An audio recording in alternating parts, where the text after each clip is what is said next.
Hello everyone, it's me Jenny and it's time for another commentary and I'm filming this downstairs in the kitchen today because I got home from D&D a couple of hours ago and I've been doing some odds and ends and um, I'm uploading at the moment so I need to stay in signal, so I'm downstairs and so yeah, I'm in the kitchen. I'm still wearing my coat and my scarf from being out because it's cold and yeah, so kitchen commentary this week.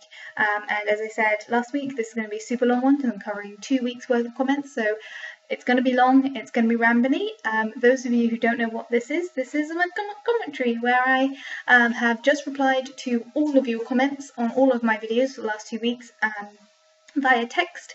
So if you want to check your updates are there. And then I'm going to elaborate on your comments and ramble into non-existence.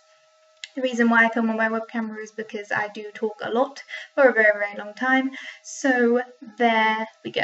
This is where I can upload very long videos without having to wait for a million years for them to upload. Anyway, starting from the week before last's Gaming Monday video, which was Skyrim, Dead Dragon Dog Stupid Spiders and Other.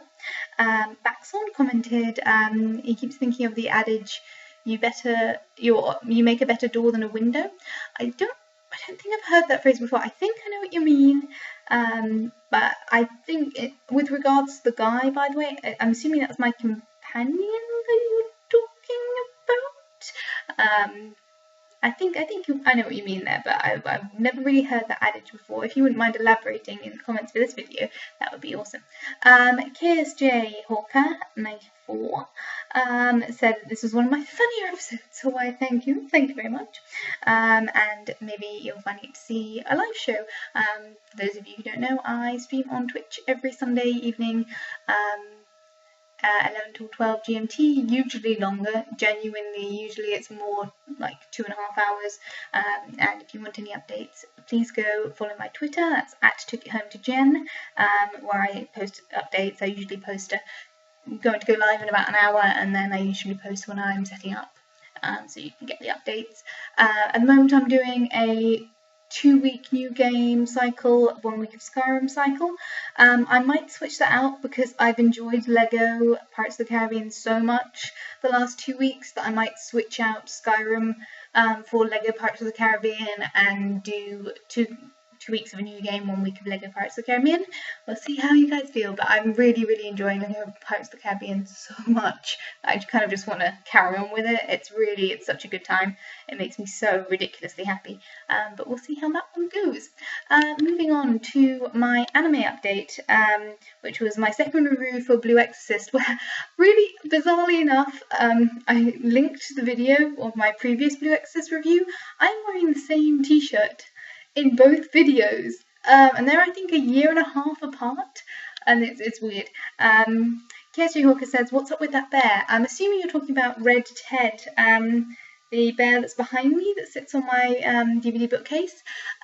He is a very, very old bear. He is my grandma's bear. His name's Red Ted. He is red and missing most of his fur because he has been long loved by 3 generations of my family. It's one of the few things that I wanted from my grandma's house, and he lives on the bookshelf. He's a very, very old bear. He's so old, in fact, that I obviously don't have him downstairs with me. His head is stuffed with straw. He is, I don't think he's quite Victorian, but I think he's definitely probably built in the 20s at the very, very latest. He is an old bear, and I think he deserves a lot of respect, although I imagine from an outside perspective he might be a tad creepy. I love him to bits. Spencer Toth asked me to check my messages. I did check my messages. Spencer Toth, according to my algorithms, you've been marked as likely spam. If you're not spam, feel free to comment on this video and explain yourself in more detail, and you know, if you really, really do want to work with me, then I assume that you watch all of my videos and follow me very thoroughly. So please do comment below and give me some more information on what you want me to do. I'm not really into doing monetized collaborations, but if you can persuade me, I will be willing to think about it. But at the moment, you've been marked as spam, so there you go. Moving on to my third commentary video. This is my last proper commentary video that I did. Thank you to all of my ponies. You know who you are. You guys are the best. Baxon said his brother fell off a pony into a cactus branch once, which sounds very cartoony. I'm not sure if I believe you, but there we go. It sounds very painful. Mark Armano says he was trying to use a secret pun, but can't seem to pony up a good one. You know, I'm sure you put a lot of effort. Yep, you're one of the pony people, so thank you. Nathan Lyle says, never stop rambling. If I stop rambling, it will be like a Pony Canyon with no longer publishing anime. I assume that Pony Canyon is a manga or anime distributor, but thank you.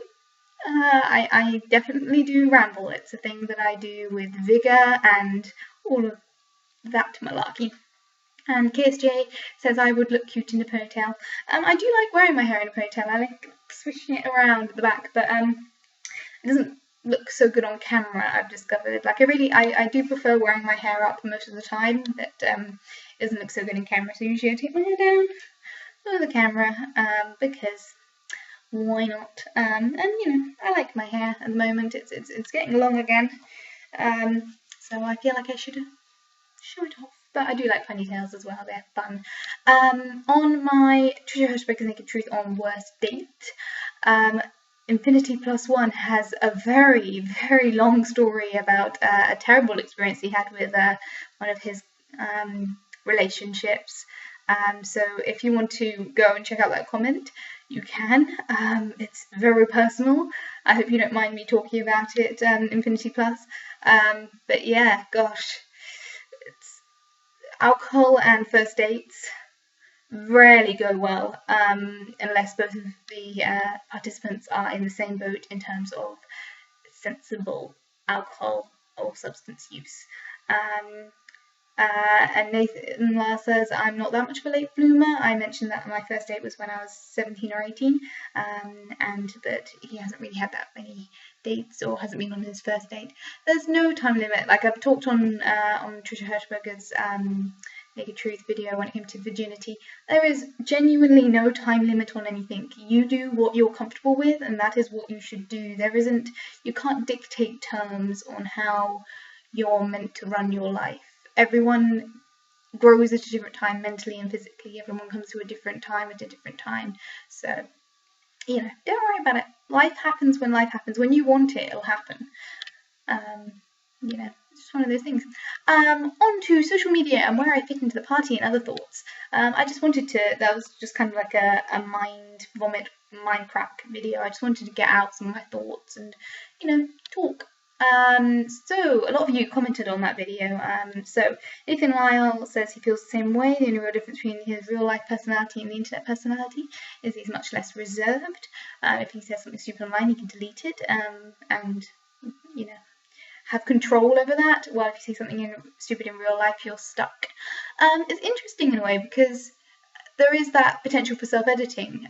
You can be more expressive on the internet because you can edit it, but at the same time, there is a level of, like, if you say something stupid in front of colleagues, only those colleagues can see that thing, while on the internet, anyone has access to most of what you're saying. So it's a very interesting place to be in terms of communication. It's an unprecedented type of communication, and we're the first generation that's going to be experiencing the fallout of having this media which has this level of connection, which is such a positive thing for so many reasons, but is also something that we can't fully comprehend.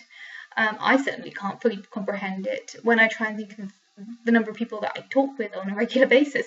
It's not something that my brain can digest properly. And so for a day-to-day thing, I think in the next 10, 20, 40 years, 100 years, we're really going to see the fallout of how humans' capacity to communicate has changed, and the negative and positive effects of those things. I'm really interested to see how those things come out in the wash. Yes, Jay Hawker says party, so where's the bar? I didn't actually put in a metaphorical bar in my metaphor of social media being a party. I think probably the bar is somewhere along the lines of Reddit, because you can get happy drunks and you can get terrifying drunks. That is probably where the bar is in my metaphor of the internet. Jolly Wave asked me to talk about the Fine Bros scandal. I was actually going to do a weekend video on Fine Bros scandal, but by the time I got around to actually sitting down and doing my research, most of the fallout had already come and gone. Most of the YouTubers that I was watching that were covering it had covered it in such a way that there was very little that I could add to the debate. I obviously watched Phil's videos, there was some on The Know, there was some actual news sites that covered it. My friend Chris also covered it.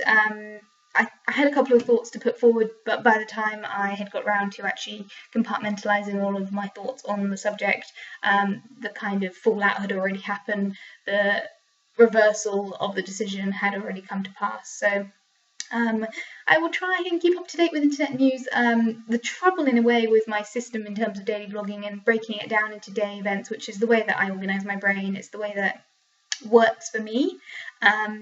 I think I was talking about a few weeks ago in that everyone who does daily blogging has a very, very different system. The way that it works for me, and having a day subject which I can then bounce off and elaborate on, means that given that I only have 1 or 2 random vlog days, if there is something that is of the moment up-to-date news, it does wait a few days for it to be uploaded so I can stick to a schedule, so I can be somewhat consistent and stick to that format. So there is a lot of stuff that I can't necessarily react to in real time. But if you do want my opinion on something and you're desperate for me to say something and react to it on the ball, Twitter is probably the best thing to go to.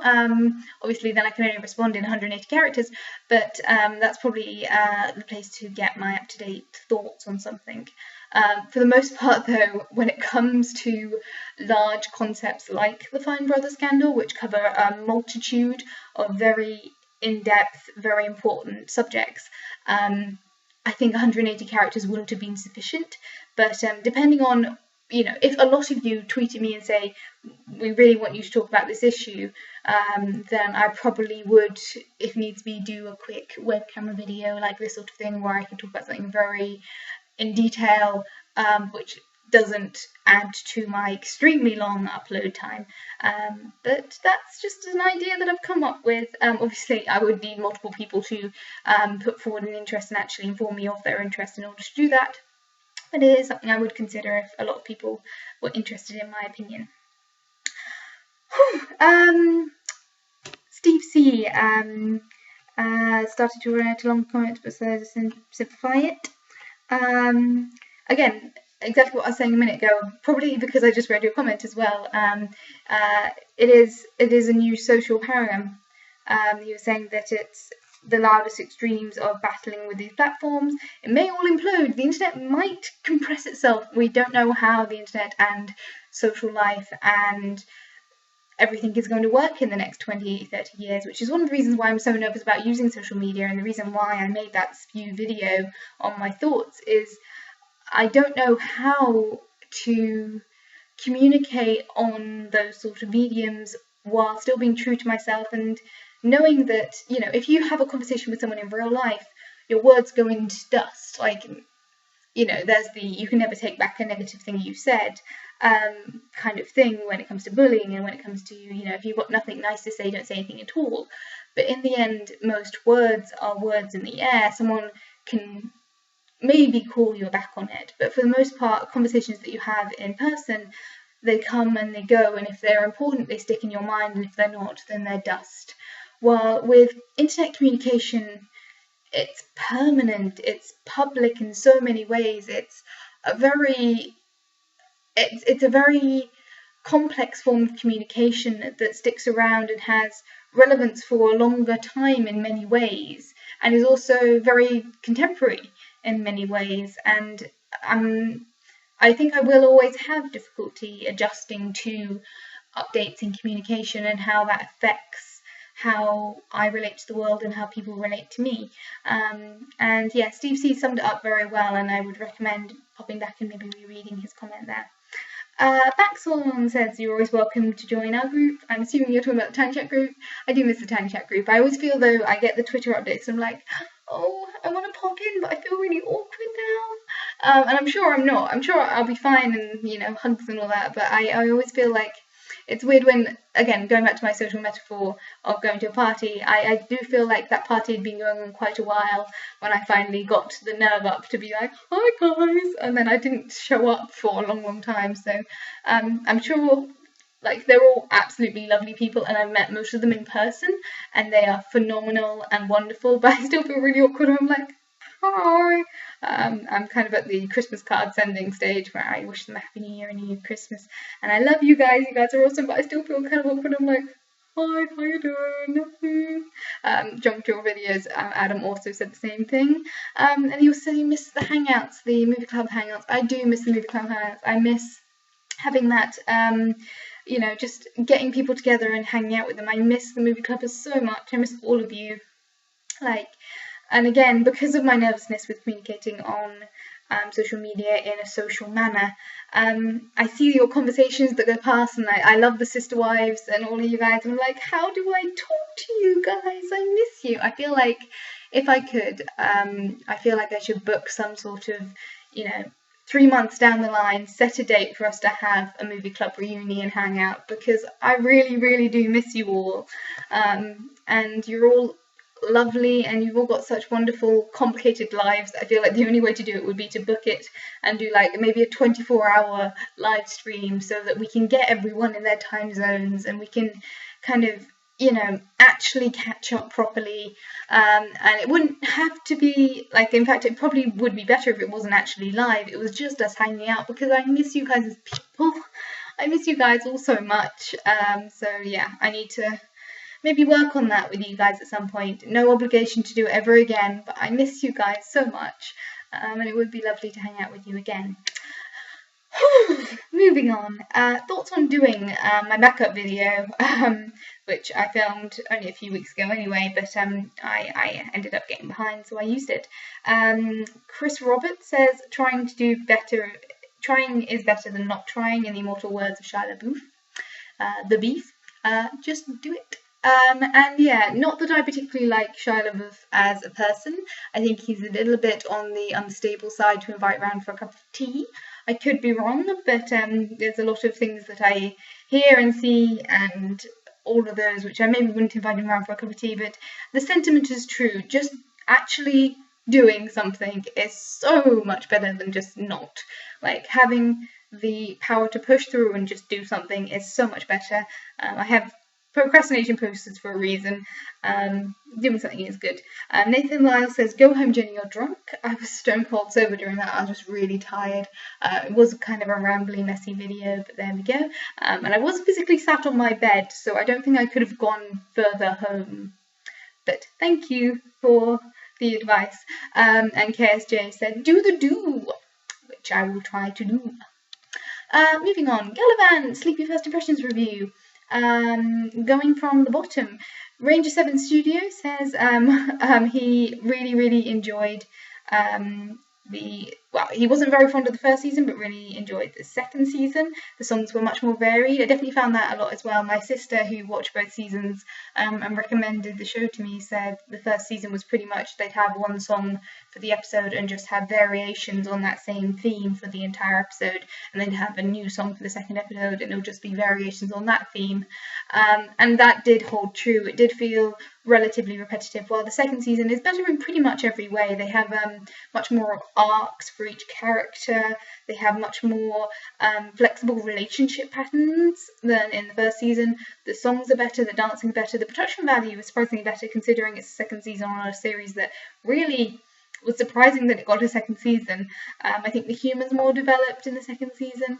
Generally, the second season is better, so if you can get through the first season and you enjoyed it, it's worth watching the second season. If you really didn't enjoy the first season, and I know this series is definitely not for everyone, then, you know, watch the second season. Anyway, this one, Nathan asked, it's one of the this one looks good, but he has never got around to watching it yet. Well, it's one of those things that, you know, you don't need to watch the series. You really, really don't. I have hair in my face. You really, really don't need to watch this series. It's not a must watch. It's so good, you have to watch it. It's amazing. It's not a Game of Thrones or a, I don't know, Breaking Bad or The Wire. It's not an award-winning great show. It is a good, enjoyable, fun time. So, you know, if you have a moment where you're like, I've got nothing else to watch, I don't have anything else on my agenda, I want something where I'm not going to get emotionally involved and I don't really have a true investment in, it is a great show to watch. It has got so much aspects of campy, over-the-top, silly humour that it really, it's enjoyable. It's a good time. And I really hope it gets a third season, because I feel like there is a place missing on TV for fun for all the family, genuinely fun for all of the family, campy comedy in the fantasy genre, because there had always been that sort of thing. There was the, you know, Zelda and Hercules and those sort of like campy costume dramas of the late 80s, early 90s. There was Robin Hood and Merlin and all of those ones, which, you know, they're not Game of Thrones. They're not these incredibly epic, well-produced, good things. They're campy fun, and they know they're campy fun. I feel like the industry of TV still needs that somewhere along the line, and I think it fills a little place in my heart for that nostalgia and that sense of fun and entertainment. KSJ said he watched the first season. It was okay, but hadn't bothered to watch the second. As I said, the second season is better, but if you didn't really enjoy the first season, it may not be worth watching the second season. And Marco Manu says the series was one that you wanted to watch. Maybe he'll binge it at some point.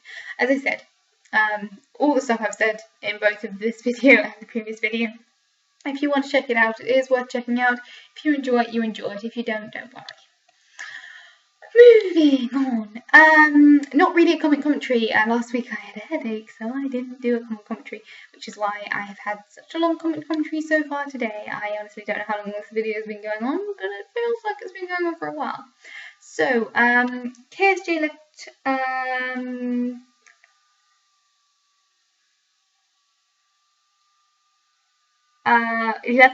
there was a duplicate comment. I don't know whether or not it was deliberate. I think there was an accidental enter halfway through the sentence. But fit in, I love you daisy chain people. You are also the best. All the usual suspects are in there. KSJ, of course, is a daisy chain person, so thank you. And said that he was going to chain the videos together for a consistent watch, so thank you. He's catching up on my videos at that time, I believe. So yeah, I hope he enjoyed watching and all of that malarkey. Nathan Lyle says it sucks when you fall behind, you have to chain everything together. I'm so bad at doing things consistently in little segments. It's one of the reasons why I do the comic commentaries on the weekly rather than answering comments on a daily basis. And I know that's, again, what I was saying about not having up-to-date news as it was because of the way that I structure this channel.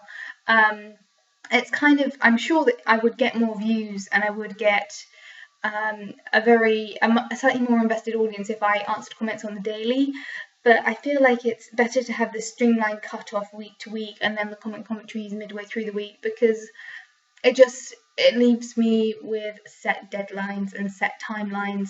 I'm much better at, I always have been, and it's not a good habit, but it's a habit that is just part of myself now, which is waiting till the last minute and doing it all in one bulk go. And it's slightly different for this channel because it's something fun.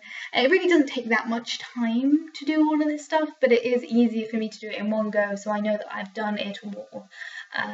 So yeah, but it is really hard with the daily vlogging. Like, doing the comic commentaries is one thing. Getting behind with vlogging, it's so hard to get back into it when you've gone behind by 2 days and you're like, there was an idea that I was going to do, but now I don't have time to do it. And the fact that my upload time is so ridiculously long, which I'm looking into again. But yeah, there we go. I'm working on it, as I always am. But yeah, that was a tangent. I am so sorry. Tangenting. Sean, I can't ever pronounce your surname, I'm so sorry. Sean said, feel better soon, headaches suck. Yes, they do. I really don't get them very often, but as I talked about in my Inspired to Take My Own Advice video, my sleep schedule is alarmingly messed up right now, so it's not a surprise that I had a headache, and I should, I know how to fix it. I just need to be clever with it. When it comes to Marcomano, he said a sentence which I'm not really sure made any sense. I'm going to quote it directly for your entertainment. Why did Daisy chain her alligator to a tree? Because I can't think of a good punchline. Maybe it would stop eating other pets, I guess. I think it's meant to be a joke. I'm kind of confused. I'm just going to view that as enjoyable nonsense. But thank you for being a daisy chain person. You're awesome. Moving on. On to Trisha Hershberger's response on political correctness. Let's have a quick look. There was only a couple of comments on this one. Baxhorn said he often falls victim to foot and mouth disease, which is a lovely turn of phrase on foot and mouth disease. As long as you're not a sheep that needs to be put down, I think falling victim to foot and mouth disease is a very, very common thing. Saying the wrong thing at the wrong time, it's very common regardless of what form of communication you're using and what media and what environment you're in. It's just one of the facts of life, but learning to actually comprehend the consequences of what you actually say, and considering the environment and considering the group that you're talking to and the consequences of what you say is kind of the ideals of political correctness, and it's something that I think should be respected and kind of taken into account, but maybe not necessarily always is. Nathan Lyle pointed out that I misused the word sandbox when I meant to say soapbox. I think I was probably quite tired when I did that video, which is just my default excuse. But yeah, I'm pretty sure I misspoke on that one, so I'm sorry. You can stand on the sandbox, it's perfectly fine. And also mentions that there's the Speaker Square, which I believe is in Hyde Park. I've actually physically been there, and I mentioned it in my comment. Philip DeFranco, when he first came to London and attempted the first London, DeFranco Does London, on his tour of Europe, he wanted to hold a DeFranco meet in Hyde Park Square on Speaker's Corner, Speaker Square, and got rather flash mobbed. And I think that might be one of the first videos I've been featured in. I think that was before I started vlogging. If you go to myself and other people's videos, I think it's the second video on that playlist. And I am in the background of one of the montages of the hot girls. I was not hot enough to be featured in said thing, which I'm perfectly okay with. But it was a very, very hot day that day, and Phil was not expecting to be flash mobbed in the way he was. There is a lot of YouTubers who learned from that experience, I believe, that Phil had when he was completely and utterly flash mobbed in London by all his English fans. I travelled up from Reading at that time to go to that event, and it was on Speaker's Corner, and it was rather intense. I held back mostly because it was such a hot day. I didn't really want to be in the crowd, but there was just a clump of, I think it was a couple of thousand people who just completely, utterly swarmed Phil, and the poor security guards had every right and did the right decision in cancelling that event. But yeah, Speaker's Corner. Speaker's Corner is a very interesting place to walk. I did a little walk around after the crowds had dispersed a bit, and it's a very interesting environment to be in, where anyone can voice their opinion. Obviously, there's a lot of religious speakers in that sector, but there's also a lot of political ideals that don't usually get spoken into standard political discourse, and there's a lot of just generally interesting conversation that happens which wouldn't normally happen on Speaker's Corner. So it's Speaker's, I keep calling it Speaker's Corner. I think it's Speaker's Corner. I can't remember. It's the section of Hyde Park. Yeah, I went there in the middle of summer, so it was very hot, and a very interesting place to be for a very interesting event. Moving on, my Muppet reading of Chaos of the Larder from Game of Thrones. I had a lot of fun with that video. It was a silly kind of almost filler video, mostly inspired by two of my Project Chronicle friends, Falcon, who always wants me doing silly things. She's a terrible, wonderful, amazing influence on me, and Chris, who's another Project Chronicler, who is completely, utterly, wonderfully obsessed with Game of Thrones. So I decided to combine those two features and do that video.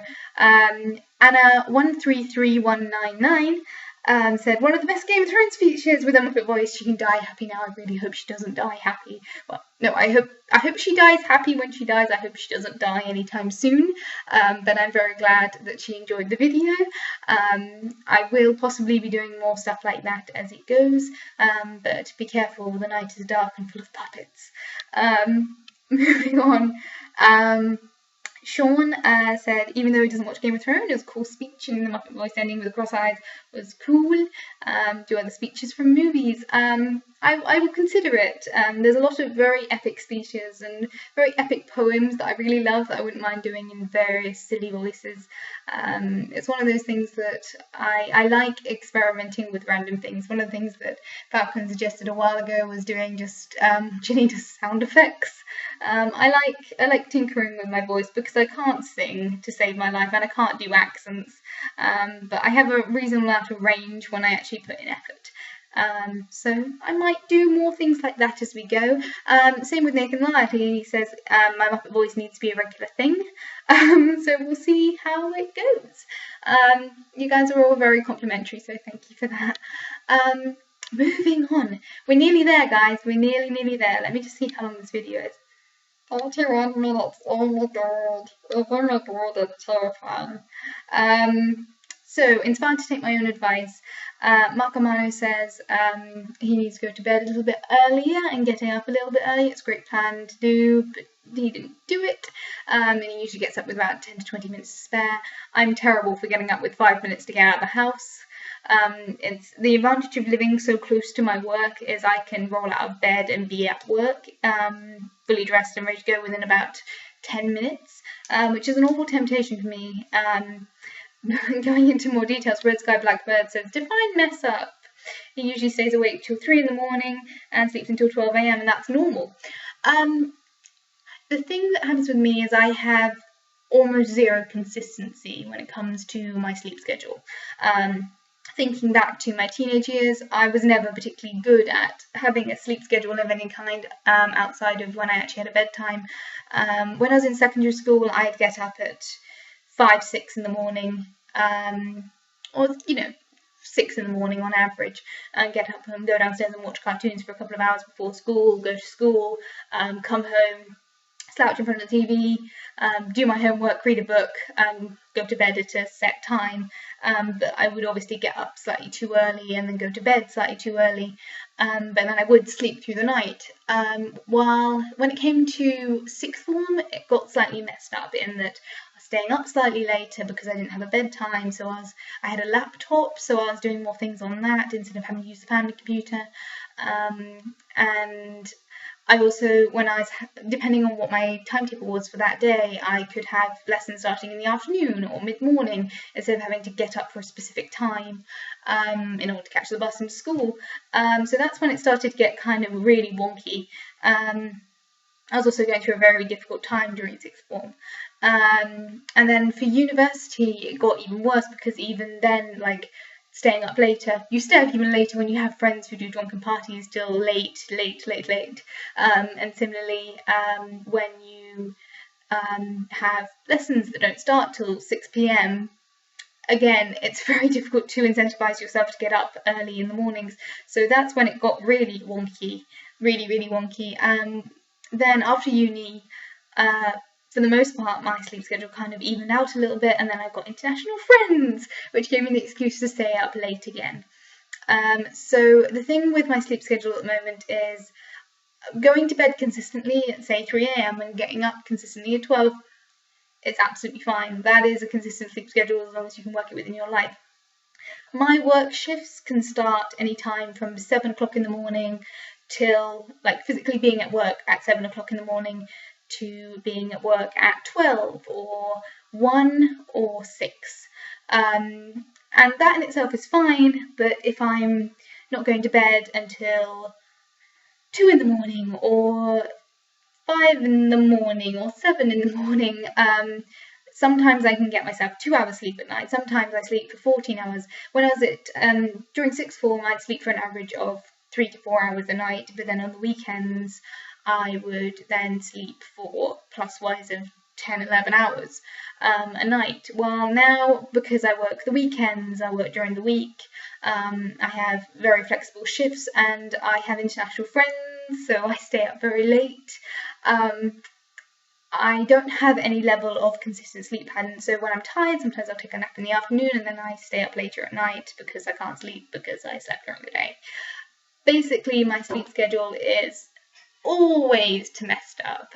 It is now 1:30 in the morning when I'm filming this, so clearly my own advice is not working too well, but I am going to leave my laptop downstairs, and until I've done filming this video I will go to bed and I will sleep.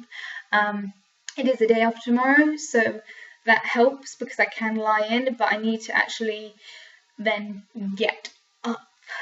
Basically, I'm working on it. It's something as an adult I need to actually do. And it's, when I say it's messing with my brain chemistry, it's not, it is, you know, I had a headache, which I never ever get, but that's because I slept through until 1 o'clock in the afternoon, which I think was a total of 15 hours. So I woke up clearly dehydrated and undernourished because I hadn't done anything for 15 hours. So yeah, welcome to my brain. That's probably way more information than you could possibly need, but I did need to kind of explain what I meant, and that was your question. KSJ says, wow, 7 AM in the morning on a weeknight. The way that my shift schedule work, I work the weekends, I work the day. There is no such thing as a weeknight for me because I work any day of the week. But yeah, sometimes with Project Chronicle or my other international friends, sometimes I'm up till 7 in the morning. And I feel like one of the things I'm trying to work on is not feeling bad when I say I need to go to sleep.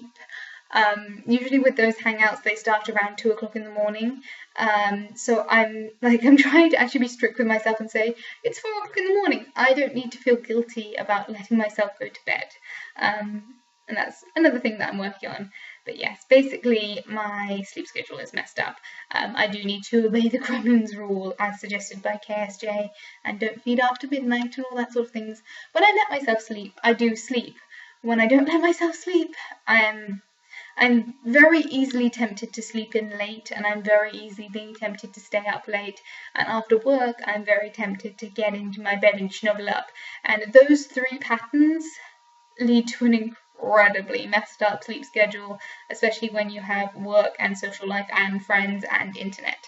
It all just rolls into one big mess. So I'm just trying to level up some level of consistency in that I have one proper cheat night a week where I can stay up as late as I like, and the rest of the time I have to be in bed by 2. That's pretty much going to be my rule. But yeah, it's small targets, but I think it'll help me in the long run. And finally, the last video of last week, Sunday, my Sunday video, which was called Creativity Sunday. And Nathan Lyle says your curtains were moving because of a ghost. Or a ninja, or both. A ghost ninja would be scary. I think a ghost ninja would definitely have like 3 levels of advantage on dexterity, on stealth checks. It would be very hard to find a ghost ninja anywhere. Yeah, I discovered actually the reason why my curtain was blowing in the wind was even though my window was sealed from the catch side, it wasn't, the hinge was slightly out of place. I've since rewired that a little bit, so now my window closes properly, so no more drafty curtainness, which is highly appreciated because it was kind of freaking me out. And yes, I will possibly be doing something with Creativity Sundays by and by. And yeah, I'm uploading a video right now. I'm uploading my movie review for this week, which I realised that actually all of my American channels have been like, looking forward to Deadpool coming out this weekend. I watched Deadpool today. Today was a Wednesday. It is now 1:30 in the morning on Thursday morning. So that means that the UK got a movie before America for once. So I have seen Deadpool.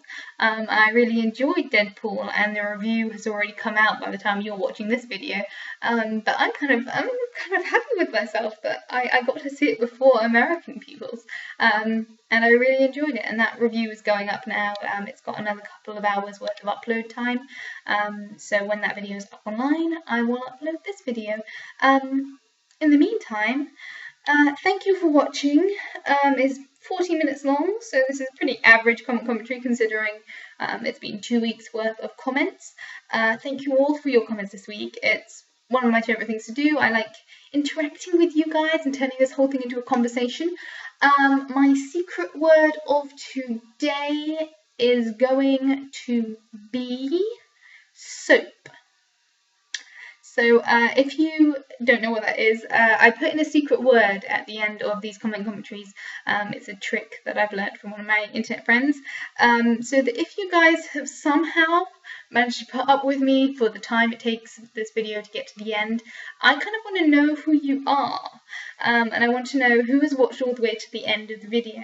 So today's secret word is the word soap, and if you can put that word subtly in your comments down below, then I know who you are, and I know that you guys are incredibly loyal and kind of crazy, and thank you for it. And that way I know who you are. Feel free to comment down below, and I will talk about you next week, and I will also reply to your comments all next week.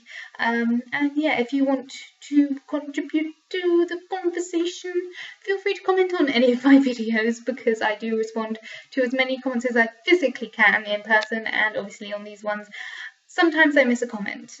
Sometimes it happens, but for the most part I'm pretty consistent at actually carrying the conversation through to each and every single one of you. So yeah, thank you all for watching. Feel free to comment about your cleanliness habits or whatever else you want to subtly put into the phrase involving soap. And I will see you guys all next week for another commentary and all of that malarkey. Yeah, bye guys.